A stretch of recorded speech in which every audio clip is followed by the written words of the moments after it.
گلی گلی میں پھرایا گیا غریبوں کو، قدم قدم پہ رلایا گیا غریبوں کو، بچھا کے کانٹے چلایا گیا غریبوں کو، تماشبینوں میں لایا گیا غریبوں کو، سبب سمجھا گیا ہے ہمیں ستانے کو، کر قبول مدینے ہمارے آنے کو، لٹا کے آئے ہیں زہرا کے ہم گھرانے کو، کر قبول مدینے ہمارے آنے کو۔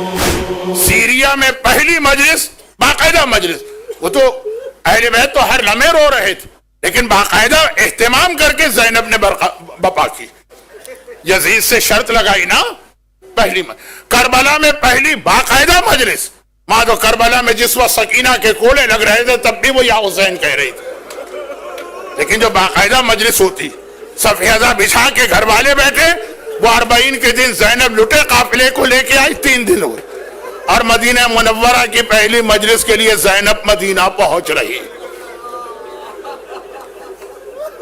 رسول مدینہ پہنچے، یہ مجلس کا شروع جملہ تھا، زینب مدینہ پہنچی، یہ آخری جملہ۔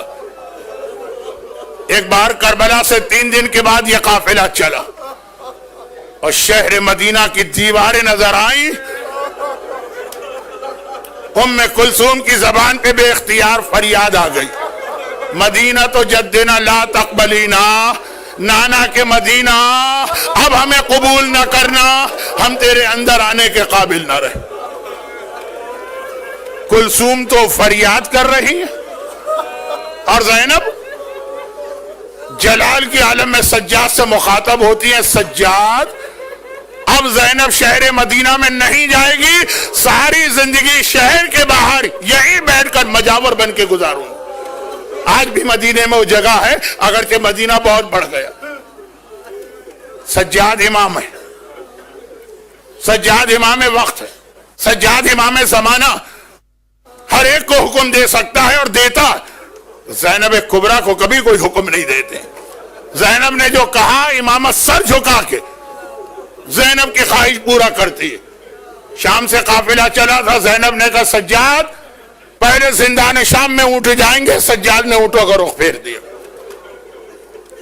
چلتے چلتے وہ جگہ آئی جہاں سے 2 سڑکیں جا رہی تھی، ایک مدینہ ایک کربلا، زینب نے کہا سجاد میں مدینہ نہیں جاؤں گی، کربلا جاؤں گی، سجاد نے قافلے کا رخ پھیر دیا۔ اور آج زینب نے، کلثوم تو ماتم کر رہی، زینب نے سجاد کو بلایا، کہا سجاد اب میں شہر میں جانے کے قابل نہ رہی، ساری زندگی شہر کے باہر یہیں رہوں گی، خیمے یہاں لگا دیے جا۔ اب زینب کی زندگی خیموں میں گزرے گی۔ سجاد زینب ہے، رباب تھی تو سجاد نے امام کے طور پہ حکم دیا تھا، یہ زینب ہے، حکم دیا اونٹ بٹھا لیے جائیں، خیمے لگا دیے جائیں، اور ہر بیوی اس طرح خیمے میں گئی جیسے اب ساری زندگی یہی رہنا۔ لیکن سجاد کو تو پتا ہے نا کہ ہمیں مدینہ جانا ضروری، سجاد خود حکم نہیں دینا چاہتے۔ ایک ہی طریقہ سمجھ میں آ رہا، اگر یہ جملہ توہین امام نہ، خاندان کے اگر بزرگ آ جائیں گے ان کو زینب انکار نہیں کر سکتی، مجھ سے تو کہہ سکتی ہے نا، لیکن اگر عباس کی ماں ام البنین آ کے کہے زینب بیٹی، کیا زینب ام البنین کو منع کریں گی؟ ایک ہی طریقہ سمجھ میں آیا، چنانچہ بشیر کو بلایا۔ ہماری جب عزاداری ہوتی ہے خالی عزاداری نہیں ہوتی، اس میں تبرکات بھی ہوتے ہیں، یہ بھی زینب کی سنت۔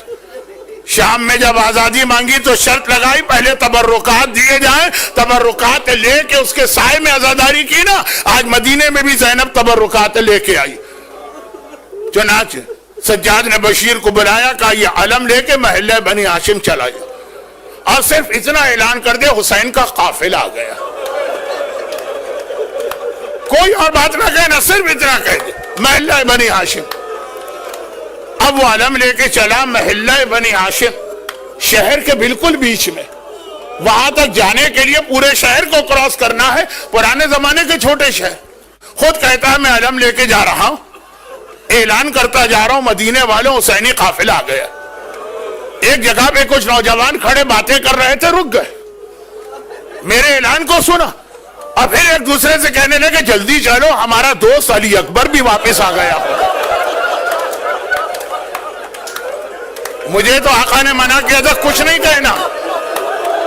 وہ نوجوان علی اکبر کی زیارت کو چلے، میں محلہ بنی ہاشم کے بیچ میں آ گیا. اور ایک بار میں نے محلہ بنی ہاشم کے درمیان علم اپنے ہاتھ میں لیا اور آواز دی، اے محلے کے رہنے والوں، حسینی قافلہ آ گیا.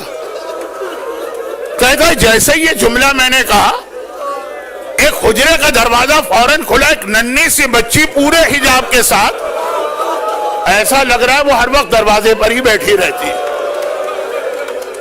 دروازے پہ آئی، میرا اعلان سنا، میں نے اپنا اعلان دہرایا.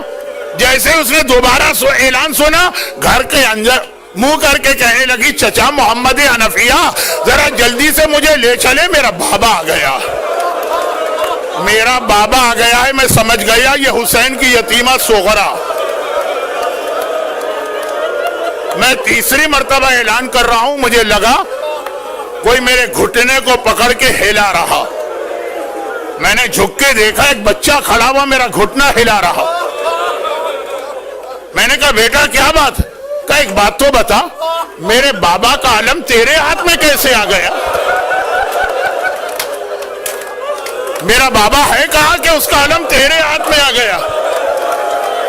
میں نے پوچھا بیٹا تم کون ہو؟ کہا میں عباس علمدار کا بیٹا ہوں، یہ علم لے کے میرا بابا گیا تھا. اب میں اس بچے کو کیا جواب دوں؟ میں نے کہا دیکھو تمہارے گھر والے جا رہے ہیں، ان کے ساتھ چلو. محمد حنفیہ پورے خاندان کو لے کے شہر مدینہ سے باہر نکلے. محمد حنفیہ حسن و حسین کے بعد تیسرے بھائی ہیں. ایک مرتبہ دور سے ہی خیمے نظر آئے، چیخ ماری، میرا آقا مارا گیا، میرا حسین مارا گیا. لوگوں نے کہا کیسے پتا چلا؟ کہا دیکھتے نہیں جتنے علم ہیں سب کالے رنگ کے نظر آ رہے ہیں. اب قافلے میں پہنچے، کہا بس اتنا بتا دو میری بہن زینب کہاں؟ لوگوں نے کہا وہ خیمہ زینب کا. وہ گئے اس خیمے میں، لیکن وہ خیمہ زینب کا تو نہیں نکلا. وہاں تو کوئی بہت ہی ضعیفہ خاتون بیٹھی تھی. گھبرا کے واپس آئے، کہا ضعیفہ معاف کر دیجئے، میں تو اپنی بہن زینب کا خیمہ سمجھ کے آیا تھا. اور وہ ضعیفہ فریاد کرتی ہیں، بھائی محمد حنفیہ یہ کون سا دن آ گیا جو بھائی بہن کو نہیں پہچان رہا؟ انا زینب، انا زینب، انا زینب، میں ہی تو زینب ہوں. اور یہ جو سنا تو تڑپ کے کہا شہزادی آپ کی یہ حالت ہے؟ ارے میرا بھتیجا سجاد کہاں ہے؟ کہا کہ وہ خیموں کے باہر نظر آئے گا. باہر نکلے، چاروں طرف ڈھونڈ رہے ہیں، 24 سال کا کوئی جوان نظر آئے. وہاں تو کوئی جوان نظر نہیں آ رہا. ہاں ایک 70-75 سال کا بہت بوڑھا آدمی، سر کے بال سفید، داڑھی کے بال سفید، بھووں کے بال سفید، چہرے پہ جھریاں ہیں، کمر جھکی ہوئی. آخر مجبوراً اسی کے پاس گئے. کہا کہ ہے مرد ضعیف، وہ محمد حنفیہ سے بھی بڑا، میں اپنے بھتیجے، جوان بھتیجے سجاد کو ڈھونڈ رہا ہوں، میرا بھتیجا کہاں؟ ارے وہ کہتا ہے انا علی ابن الحسین، چچا محمد حنفیہ، میں ہی تو آپ کا بھتیجا ہوں. میں نے گھبرا کے گلے سے لگایا، ادھر گلے سے لگایا. سجاد فریاد کرنے لگے، چچا ذرا آہستہ، ذرا آہستہ. میں نے کہا بیٹا کیا بات ہے؟ کہا چچا 1 سال تک جو خاردار توق گلے میں رہا تھا نا، اس کا زخم اب تک موجود ہے. محمد حنفیہ کہتے ہیں سجاد بیٹا یہ تیری کیا حالت ہو گئی ہے؟ سجاد نے کیا کہا؟ بس ایک لفظ کہا، چچا الشام. الشام الشام، جوانی میں بوڑھا کربلا کے مصائب نے نہیں کیا ہے، وہ شام کے مصائب۔ آخری 2-3 جملے۔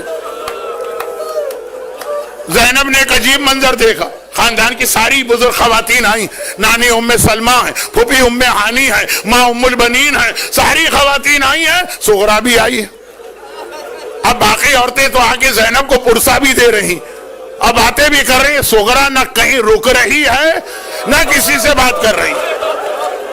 وہ ایک عجیب کام کرتی، پہلے رباب کے پاس گئی، گود میں جھانک کے دیکھا، پھر آگے بڑھی فروا کے پاس، پھر آگے بڑھی لیلا کے پاس، پھر آگے بڑھی فاطمہ کبریٰ کے پاس، پھر آگے بڑھی کلثوم کے پاس۔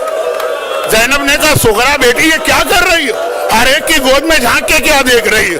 کہا پھوپھی اماں مجھے کچھ نہیں پوچھنا، مجھے پتا ہے میرا سارا گھرانہ مارا گیا، بس میرا اصغر بھیا تو زندہ ہوگا نا۔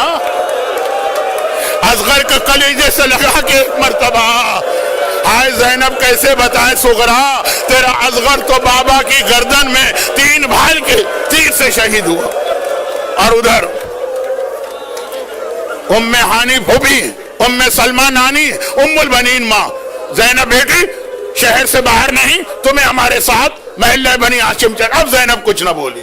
ایک بار محلہ بنی ہاشم پہنچی، لیکن کہا ایک بات میری مان لیجیے، میں پہلے گھر نہیں جاؤں گی، پہلے نانا کی قبر پہ سلام کرنے جاؤں گی۔ ساری مسجد خالی کرائی گئی، سارے مرد نکالے گئے، مسجد بند ہوئی۔ زینب نانا کی قبر پہ پہنچی، کہا نانا اپنی نواسی کا سلام تو لے لے، اور یہ بھی دیکھ لے تیری نواسی، تیری امت نے ہمیں تحفے کیا دیے ہیں وہ لے کے آئی ہے۔ یہ کہے کہ ایک مرتبہ ایک کرتا نکال کے قبر رسول پہ پھیلایا، قبر رسول سے چیخ چیخ کے رونے کی آواز آنے لگی۔ کہا نانا تو نے پہچان لیا یہ میرے حسین کا وہ کرتا ہے؟ کرتا بھی تیروں سے چھلنی۔ لیکن نانا یہ منظر دیکھ کے اتنا رو رہا ہے، کاش میرے لیے ممکن ہوتا تو میں تجھے یہ بھی دکھاتی میری کمر پہ کتنے کوڑے لگے۔ تیری زینب کوڑے کھاتے کھاتے پورے راستے گئی ہے۔ نانا کو سلام کیا، ماں کی قبر پہ پہنچی، اماں تجھے تو میں کیا بتاؤں، تو تو کربلا سے شام تک ہر مرتبہ میرے ساتھ تھی، اور پھر بھائی حسن کے گھر میں آئی، بھیا حسن میرا سلام لے، تیری بہن بڑی شرمندہ ہے، تیرے قاسم کو لے کے گئی تھی، بدن کے ٹکڑے ہوئے۔ زینب ہر ایک کو سلام کر رہی ہے، آئیے ہم بھی سلام کریں انہیں کربلا کے خاک نشینوں پہ، ہمارا سلام بھی ہو، ہم سوگواروں کا سلام، سلام خاک نشینوں پہ سوگواروں۔